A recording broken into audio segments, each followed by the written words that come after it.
अगर सोच बड़ी और लक्ष्य सामने खड़ी हो तो आप कंपटीशन की तैयारी दुनिया के किसी भी कोने से कर सकते हैं।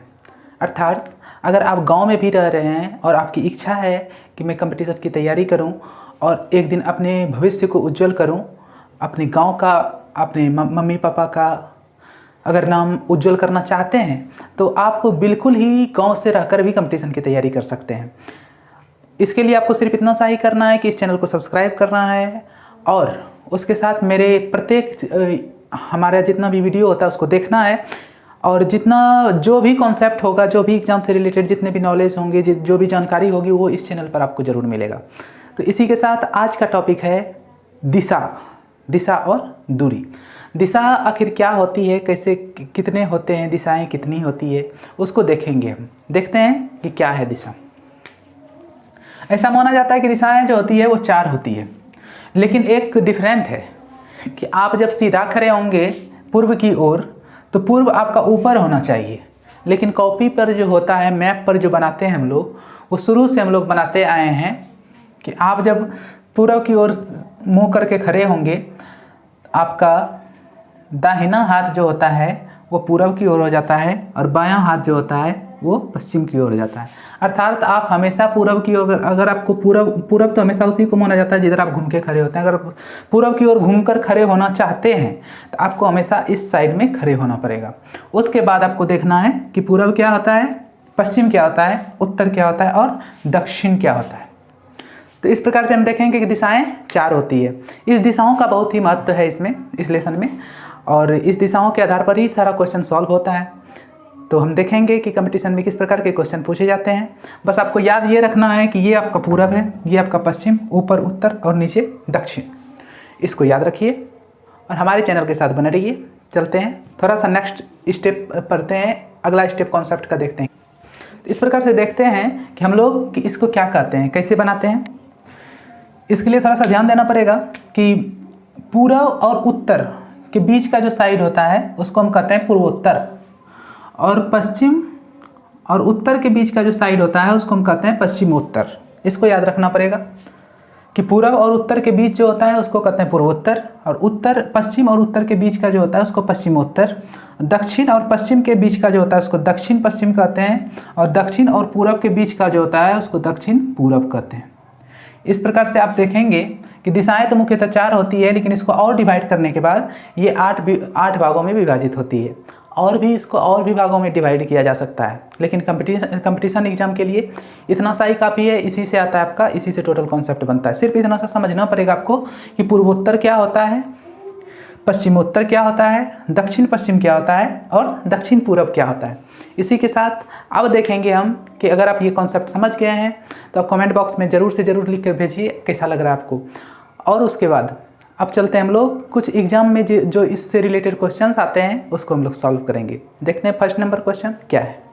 चलते हैं फर्स्ट नंबर क्वेश्चन पे। देखिए आपके स्क्रीन पर है कि आखिर कैसे एग्जाम में पूछा जाता है। फर्स्ट नंबर देखिए, क्वेश्चन पूछ रहा है कि अनुराग अपने प्रारंभिक स्थान से, पहला बात प्रारंभिक स्थान हमेशा याद रखना है कि ये बीच में है, इसको आप ओ मान सकते हैं या कुछ भी मान सकते हैं। प्रारंभिक स्थान से उत्तर दिशा में चल रहा है, इसको आप याद रखेंगे। इसके साथ आप देखिएगा उत्तर आपका ऊपर में है, उत्तर दिशा में जा रहा है। कितना दूरी तय कर रहा है, 3 मीटर तय कर रहा है,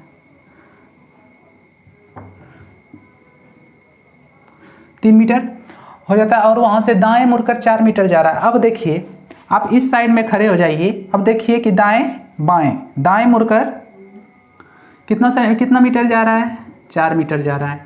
अब ये एंगल नहीं बता रहा है। कुछ क्वेश्चन ऐसे रहते हैं जिसमें कि एंगल बता रहा होता है कि ये 40 डिग्री का कोण बनाकर इधर घूम रहा है। जब एंगल नहीं बता रहा है तो ये हमेशा याद रखना है कि वो हमेशा 90 डिग्री पर ही घूमेगा। उसके बाद ये पूछ रहा है तो वह प्रारंभिक स्थान से किस दिशा में और कितने दूरी पर है। देखिए प्रारंभिक स्थान के किस दिशा में है, देख सकते हैं ये उत्तर हुआ, ये पूर्व हुआ, ये पश्चिम हुआ, ये दक्षिण हुआ। तो ये हो गया आपका पूर्वोत्तर, ये हो गया आपका पूर्वोत्तर में है। और पूछ रहा है कितने दूरी पर है, तो इसके लिए आपको याद रखना पड़ेगा कि ये 90 डिग्री का है। आप पढ़े होंगे पाइथागोरस थ्योरम, इसमें हो जाएगा आपका 4 का स्क्वायर प्लस 3 का स्क्वायर, 16 प्लस 9 और इसमें हो जाएगा आपका 5। मतलब कि OAB है आपका, तो OB हो गया आपका 5। तो इस प्रकार से हम देखते हैं कि पूर्वोत्तर दिशा में और 5 मीटर की दूरी पर है। ऐसे ही क्वेश्चन सबसे एग्जाम में पूछा जाता है, थोड़ा सा देखने में कठिन लेकिन बनाने में बहुत ही आसान, अगर आप इस चैनल के साथ बने हुए हैं तो। चलते हैं नेक्स्ट नंबर क्वेश्चन पे कुछ यूनिक सीखने के लिए। सेकेंड नंबर आपके स्क्रीन पर है, देखिए इसको कैसे सॉल्व करेंगे। तो सबसे पहले इसमें आपको याद रखिए, ये पूरब है, ये पश्चिम है, ये उत्तर है और ये दक्षिण है। हम उम्मीद करते हैं कि आपको ये याद होगा। उसके बाद फर्स्ट नंबर को ये क्वेश्चन सेकंड नंबर बोल रहा है कि मोहन अपने घर से निकलकर पूरब की ओर चलना प्रारंभ करता है। मैंने आपको बताया तुरंत कि अगर वो चल रहा है तो इसको समझिए कि मिडिल पॉइंट पे है, ओ पे है। यहाँ से पूरब चल रहा है, पूरब हमेशा दिशा इस ओर है, चल दिया पूरब की ओर चलना प्रारंभ करता है। कुछ दूर चलने के बाद वह बाएं मुड़ जाता है। अब यहाँ से देखिए, हम इस साइड घूमकर खड़े हुए, जिस साइड से पूछ रहा है उस साइड घूमकर खड़े रहिए, उसके बाद बाएं घूम जाइए। बाएं मुड़ जाता है, यहाँ तक हो गया। अब कुछ दूर चलने के बाद वह दाएं मुड़ रहा है। अब देखिए यहाँ पे आपको दायना बताना है, दायां बायां, दायना घूम गया, दाएं मुड़ जाता है। अंत में दाएं मुड़कर चलना प्रारंभ करता है। फिर अंत में वो दायना मुड़कर चलना प्रारंभ कर रहा है, दायना।